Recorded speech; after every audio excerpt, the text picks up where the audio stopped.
Here on Valentine's Day, love is in the air, but Kevin Love will not be on the floor tonight in Minnesota or any other floor anytime soon. Love underwent arthroscopic surgery today in New York to remove a loose body in his left knee. He's expected to miss 6 weeks or so, a timeline that would get him back on the court around the end of March. Love is one of 5 players league-wide, averaging 20 points and 10 rebounds a night, good enough to earn his first All-Star selection as a Cavalier. So Cleveland will have to try to sweep the season series against the Wolves without Love, who also sat out the win over many in Cleveland. Cavs are second in the league in made threes. They've hit 15 or more in 5 of 6. They'll face a Timberwolves team that is doing a better job this season of taking care of business at home, but still hasn't learned how to shut people down defensively. And Cavalier draft pick Andrew Wiggins is on a bucket binge, 20 or more points in 13 straight games, 3 shy of Kevin Garnett's team record. Ro Parrish made the trip north to catch the champs and the T-Wolves tonight. He joins us from Minneapolis. What you got, Ro? Yeah, it's a good day here on Valentine's Day, but there is no Love, unfortunately. Of course, he's been putting up numbers. One of 5 players in the NBA that's averaging 20 points and 10 rebounds. So clearly somebody has to pick up the slack. But apparently LeBron James doesn't appear to be that concerned. He's a little down, he's a little down, but it's part of it. Injury's part of the game, and it happens. And the best thing for us is we caught it early enough that he can get his surgery and then be ready to come back for the playoffs. So I'm glad we caught it early enough.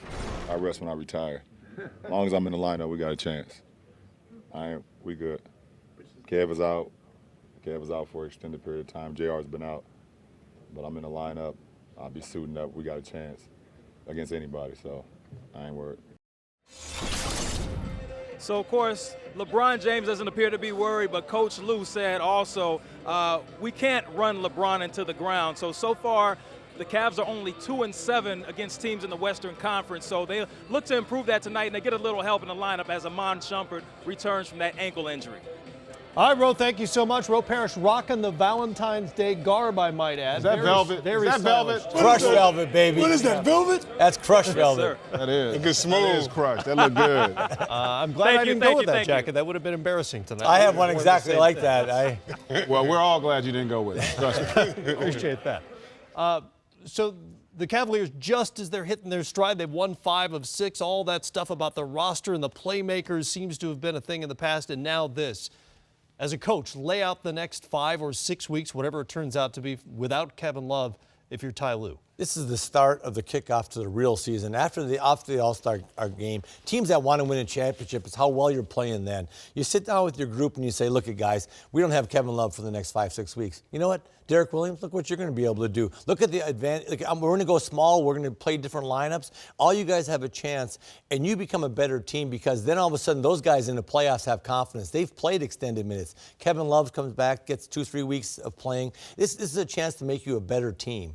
And I think that's what you stand in front of everybody. There's opportunity for everybody on this team, to look better on the floor because you have more time. Kind of a couple of different phases to this thing because sometime in the next month or so, we don't know exactly when J.R. Smith is expected to return. So you've got that 3-week or so stretch before he comes back, and then maybe another 2 or 3 before Love comes back. Well, I've always believed that when you have injuries on a playoff team, that if the guys can come back before the playoffs and get their rhythm, that it's usually a benefit. Why? Because you have guys on the bench that have been playing a better role, that have been getting more involved, and so I think that it could help. But on the other side, and I know we aren't talking about the other teams yet, so I think, Cleveland's going to be fine, have their bumps.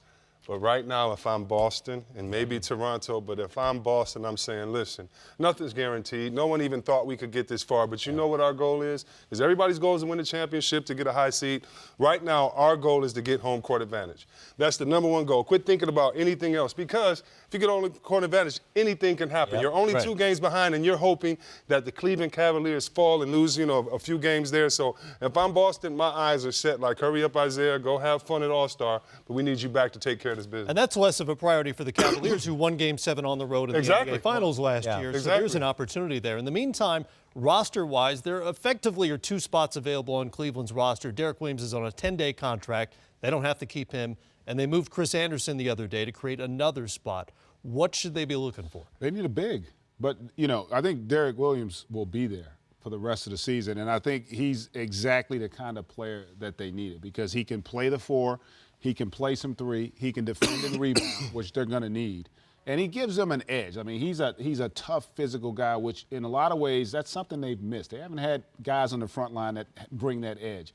But I still think they need help there. You know, to your point, they're going to be getting back J.R. Smith at some point in the next 3 to 4 weeks. Kyle Korver's starting to figure out and get into a good rhythm offensively with this group. Shumpert will be coming back. But I think that front line can be shored up. That's another area where I'd be most concerned right now. They need more athleticism on the wing and the front line moving forward.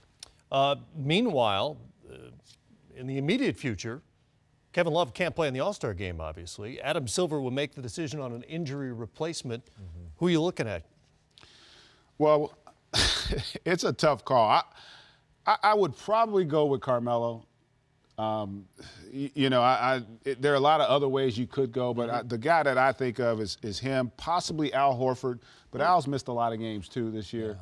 That's where I would probably lean, but it's a tough call. I'm glad I wouldn't have to pull the trigger on that and be Adam Silver. Same here. Now, Whiteside, is he an All-Star? I kind of forgot. Is he an All-Star? He didn't make the All-Star. No. Huh? And his team just won how many in a row? 13, 12, 11? Yeah. Come on, man. Whiteside.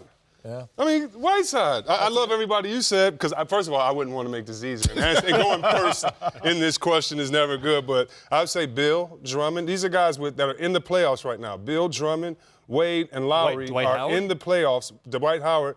But Whiteside, his team won, you know, we didn't even expect Miami to be in the thought of the playoffs. So I'm going with the big fella. The big man is back. Put some big men in the game. That's interesting you say that. Whiteside's a good name. It really is. I was thinking more Al Horford. I mean, you can say Carmelo, who I think will get it. You're 23 and 33 and couldn't be more dysfunctional. I mean, I'm talking from the whole program there is just oh my gosh. We're not going to get in that tonight. Yeah, no, I hope not. Maybe we will. But I'm just saying, when you're that dysfunctional, it's hard to put a guy on the team. You're like, how can you reward that? In 12th place. Yeah. I'm going to go with Chris. I'm going to go big boy from Miami. Well, they're not going to pick Phil Jackson. I think we're sure. No. That's not going to happen. To GM the team. Okay. No.